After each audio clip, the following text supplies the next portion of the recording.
Hello and welcome to the Homeowner Prep Podcast. I'm your host, Eric Halan, and this podcast was created to provide real-world advice and accountability for first-time homebuyers. We'll be interviewing industry experts, providing some how-tos, and talking with first-time homebuyers about their personal experiences. If that sounds interesting to you, please be sure to subscribe, and if you're watching on YouTube, be sure to hit the little bell to be notified when new episodes release. Now let's dive into today's episode.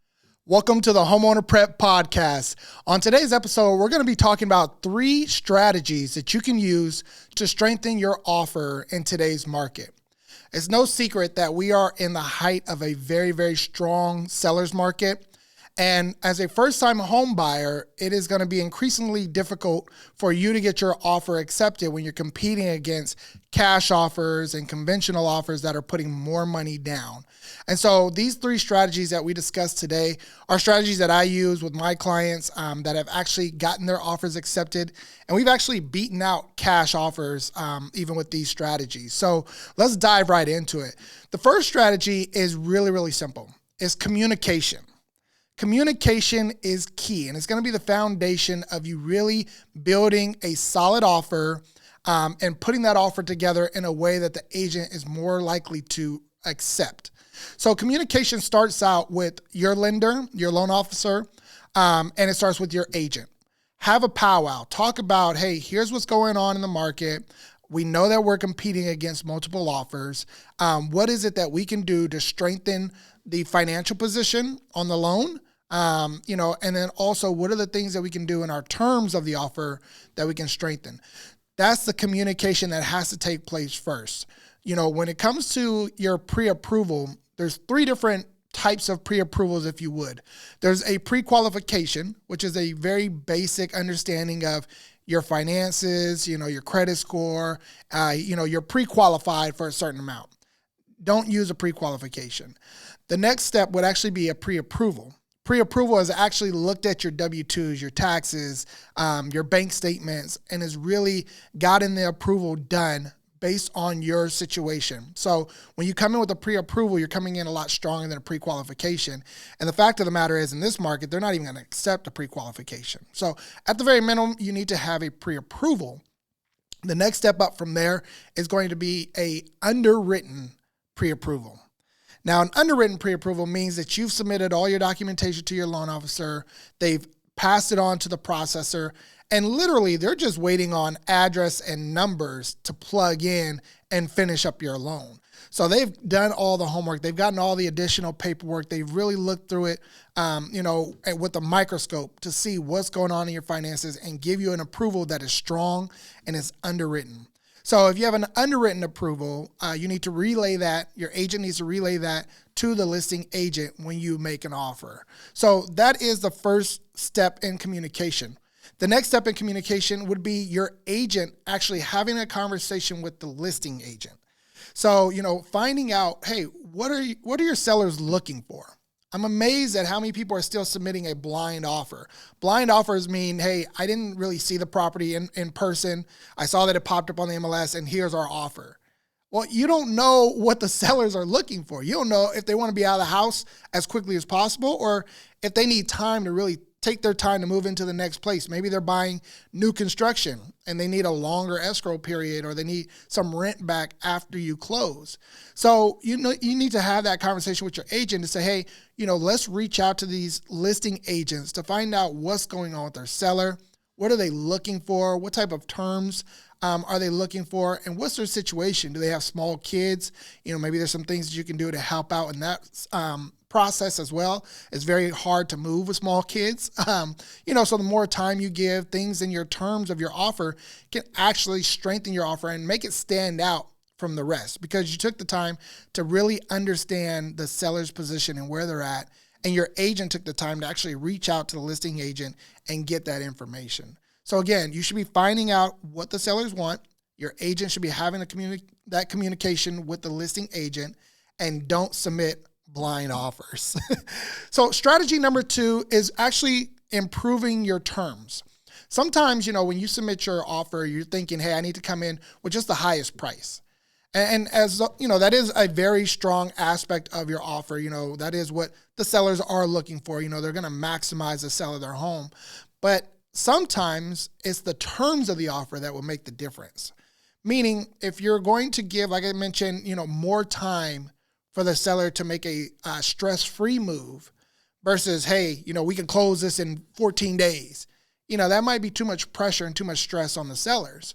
So what are the terms that are going to work for the seller? If they want a quick close, how fast can you close? Have that conversation with your loan officer. If they're looking for, a higher earnest money deposit, meaning that, hey, I'm in the game and I'm very serious about my offer. A typical earnest money deposit is 1% of your offer price. But if you're coming in and say, hey, I'm going to give a $10,000 or $20,000 earnest money deposit. And matter of fact, we're going to make it hard, meaning we're going to give that earnest money and we're going to put that into escrow. That's your money. We are that committed to moving forward and getting our offer accepted that we're putting up a very strong earnest money deposit and making it available right away. So those are things that you can do to strengthen your offer. One of the big ones that is discussed in this market right now are contingencies. So you have an inspection contingency. So you have a certain time frame to do all your inspections, get your reports back, figure out what's wrong with the house, make any type of repair requests that you want to make to see if the seller's willing to give you a credit or to fix those issues.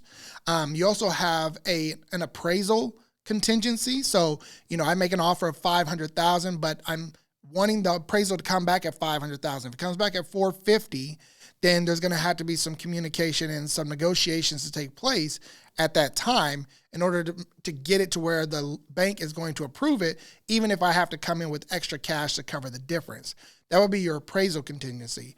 And the third one would be your loan contingency. So your loan contingency saying, hey, I'm getting my loan from this company at this rate. Everything is locked and loaded and we're ready to go. Those are your three contingencies. So if you want to strengthen your offer, one way to do that is to shorten those time frames. Some of those are 14 days, 17 day, 21 day. If you can shorten those because you've already gotten your underwritten pre-approval done, you're ahead of the game. So you can shorten your loan contingency. You can maybe shorten or just eliminate the inspection contingency if you've already walked through the house. Maybe you're a contractor or your best friend's a contractor, so you're not really worried about the work that's needed in the home. So maybe you can shorten that or just waive it all together. And then, of course, the appraisal contingency. This is a big, big item that is being discussed in the market right now where people are just waiving their appraisal contingency. Let me tell you what that does for you. As a first-time home buyer, like I said, if you made an offer at $500,000 and it appraises for $450,000, you're now on the hook to cover that extra $50,000 because you've made your offer at $500,000, you're paying $500,000. You've waived your appraisal contingency, meaning the appraisal doesn't matter, you're paying $500,000. The bank is not going to give you more money. They're going to give you what the house appraises for. So you're on the hook to cover the difference. So be careful with that. Have a conversation. Depending on your financial situation, you may be able to do so. And if you can waive appraisal contingency, obviously your offer is going to be that much stronger, especially if you're battling with cash offers. So have a conversation with your loan officer, your real estate agent. Let them know how strong of an offer you can put together as far as terms go, and put that offer together. Put together your highest and best offer right out the gate. Don't worry about, coming back and doing multiple counter offers and things of that nature. In this market, you're not going to get a deal. You're not going to get a low ball offer accepted. You're not going to get a blind offer accepted. You need to see the property, know that you want it, make your offer as strong as possible, and submit your highest and best offer right out the gate. So that would be strategy number 2, really looking at the terms of your offer. The third strategy is honestly a mindset. It's to keep going. So many people, give up too soon. They're getting their offers, they're not getting them accepted. They're getting beat out by the competition. There's cash buyers in the market, of course. And so they just give up. They say, it's too hard. It's too much of an emotional strain. But in all honesty, the only way you can lose in this game is to quit. If you keep going, you're going to find that every home is different. Every seller is different. What they're looking for may be totally different from what the past home was looking for, what the past sellers were looking for. For instance, you may come across, maybe you're a VA buyer and, you served in the military. Now you're dealing with a seller who served in the military as well, and they would love to sell their home to someone who served. Well, that's your opportunity to stand out among the crowd. Maybe that wasn't the situation on the previous home. Or maybe you have a small, young family that's just growing, maybe first or second child, on the way, whatever the case may be, where you have a family dynamic that connects with the sellers. When they bought their home, they were in the same situation, and they want to make sure that the home goes to somebody who's got a growing family. So these are, some of the intangible things that you can't really put into your offer, but if your agent's doing a good job relaying to the seller and the listing agent that here's my client's situation, they served in the military, or they're a young family that's growing, those things can really connect with the seller. And so if you come in making an offer on a home, you may get your offer accepted, even though it wasn't the highest, even though it didn't have the best terms. But the fact that you simply connected with the seller will make all the difference. So keep going. Don't give up. Every home is different. Keep submitting offers. Come in with your highest and best. Put the best terms together that you can, and be ready just to keep going, keep fighting until you get the home that you really want. For us, it's really about connecting you with agents who are experienced in this field, who submit offers that get accepted. So if you're in the process of getting started and you don't have an agent that you're working with, or you need an agent who's more experienced in your local market, reach out to us. We'd love to connect you with someone. We're actually part of a large network of agents that serve in the U.S. and Canada. So if you need somebody to help you, an experienced professional who knows how to get an offer accepted, definitely don't hesitate to reach out. If you have any questions about the information that we shared today, definitely reach out to us. You can reach out to us on social media, on Instagram at Homeowner Prep.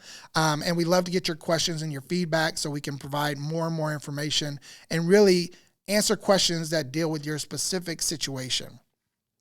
I packed a few nuggets into this message. I hope that you've taken those nuggets and you're going to apply them.